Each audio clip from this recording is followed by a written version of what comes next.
We had tremendous respect for Evansville and for the offensive firepower that they had.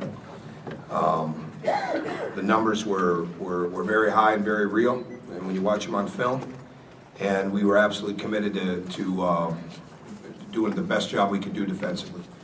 And I thought we had off to a great start in the first half. They were 1 for 16 against our starters.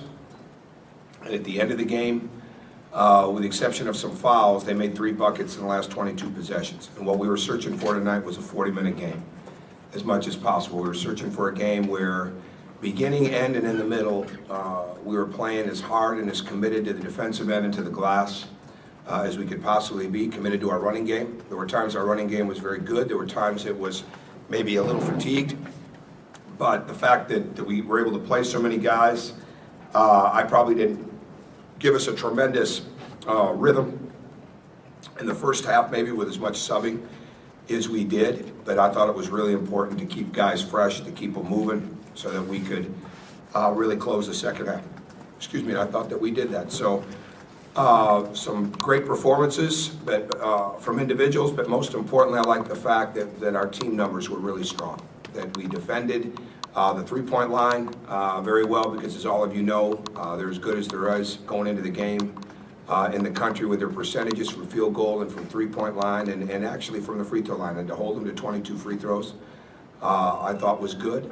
The way we defended got us going offensively, and that's the most important thing. We got our deflections back up where they needed to be, and at 60, and we had guys really impact the game. So to me, I rarely ever look at the scoring. JD points it out, and we thank guys for what they did scoring-wise, but we're always going over the plus minus, we're always going over the deflections, we're always going over the rebounding, and we're always going over what we did defensively. So tonight there was a lot of positives to that, but as usual, there's a lot of things that we are going to have to get better at, and we have a week to do it, and we're looking forward to our next challenge.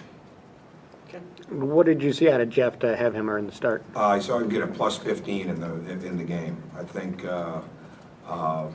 really, I mean, I get to make those decisions. So to me, what I looked at over the last few days was a guy that epitomized what we wanted out there in the form of energy, communication, and intensity. And I thought he did it better than anybody else. And I think what we got is a lot of really good play from the front line tonight. But I thought Jeff established what we were out there to do. It's a very complicated team in the sense that you're going to see a lot of cutting, screening, shot fakes, curls, flares, you name it. You're going to see a lot of things. You're going to see more in 10 minutes that you might see in 2 weeks. And you've got to be really locked in. And we wanted to be really locked in tonight. Dustin? I guess was there an added bonus of getting Jeremy motivated, I guess, or did Just look at it. Everybody's got to be in a play-on-demand type of thing, for me. I mean, I don't think there's two things that one and done is too big of a topic in the country right now, and who the starters are is too big of a topic. And to me, it's always up for debate on the outside, but it's never up for debate on the inside. It's who's going to really come out and bring their very best every day, and every day is measured. Every day is measured. So I don't think it was any one thing of trying to light a fire, so to speak. I think we were trying to give ourselves the best chance to start this game.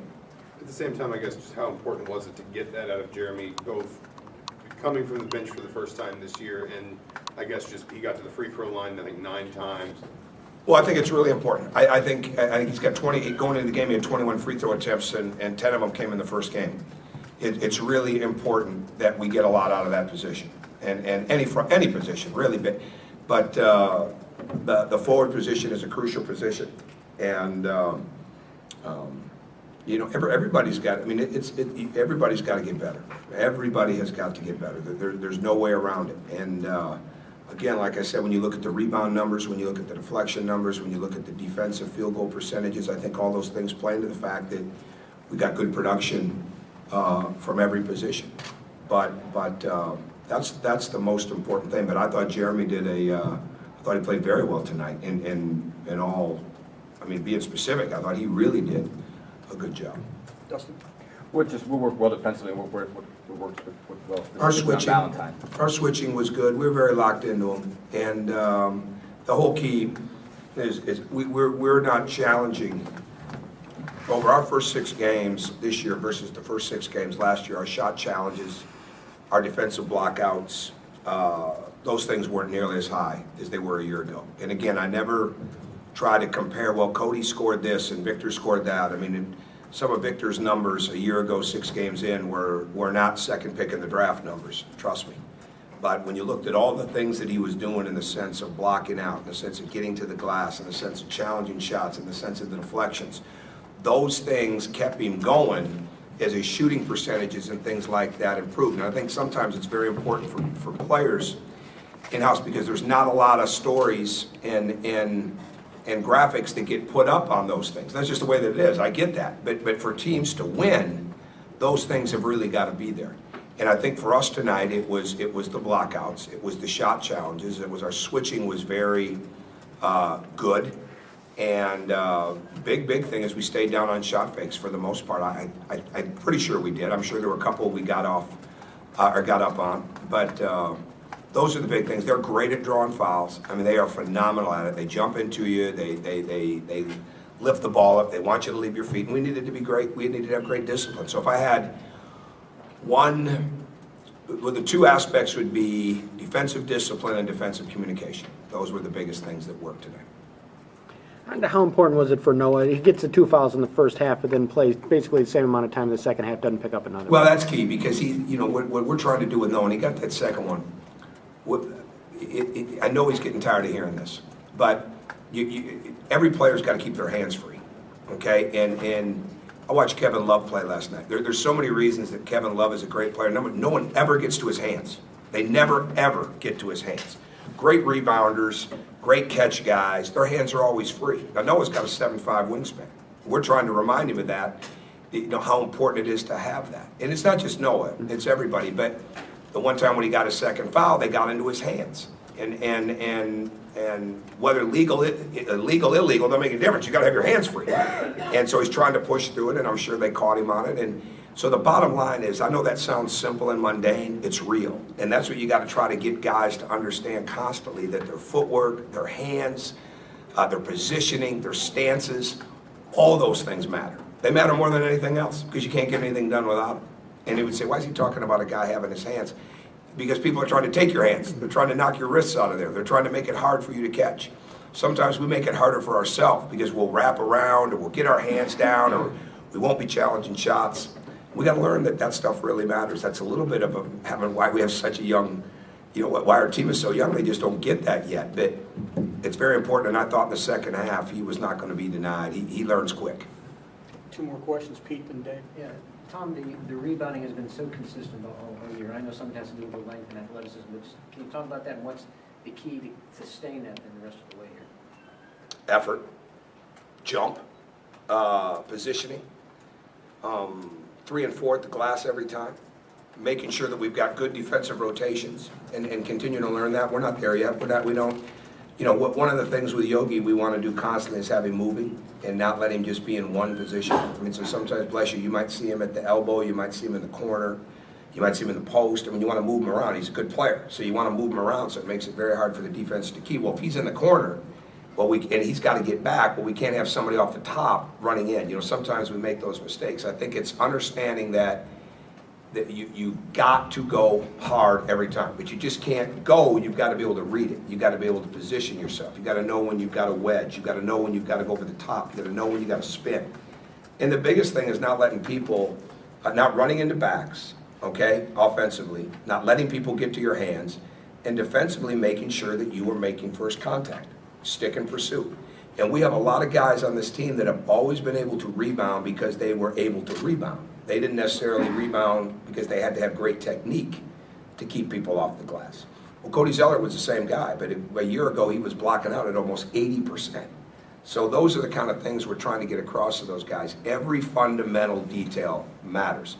And then you just got to go like crazy and go with great effort. Big picture, Tom, I know this is only 7 games into this thing. Are you seeing the kind of development progress you would like to see?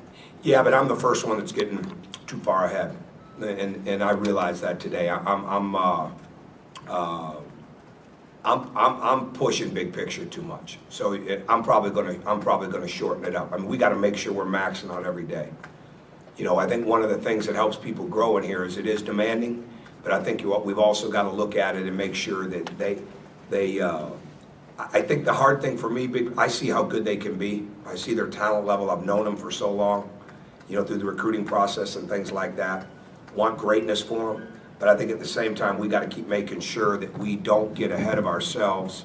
I'm saying as a coach, don't get ahead of myself, and that we absolutely take each day for what it is. Improve what we got to improve upon. Emphasize what needs to be emphasized upon. Adjust what needs to be adjusted.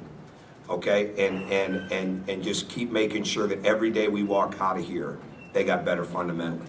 And then I think the future takes care of itself, so to speak. But we got a lot of talent. There's no doubt about that. We got a lot of willing guys, but we got a lot of things to learn. And I've got to keep remembering that as a coach. Anybody else? Just, Go ahead. Coach, what did you, like, how are you getting ahead of yourself today? Like, what do you mean by that? Oh, I think to me, it's like, I mean, I really see how good they can be. I think I saw it on Friday night, and how poorly we played in the first half really cost us. But we're spending so much time, like, I haven't been, as a coach, I haven't been spending nearly enough time on our fast break, because we're spending so much time on other things, and you've got limited time, and you're not trying to wear them down, and they're young guys, and they've been, you know, you got a million things you're thinking about. But the bottom line is we just got to get better at certain things every day and not get ahead of ourselves. We never get ahead of ourselves game-wise, but we're asking them to learn a lot. I'm not bailing them out, but we're asking them to learn a lot. We're asking them to absorb a lot. And we got to make sure we just keep staying true to the fundamentals every day. That's really what it is. I'm not beating myself up. I'm just telling you, I'm pushing them. We're pushing them to reach a level, and we got to keep understanding daily what that level can be. Okay. All right, thank you. Thank you.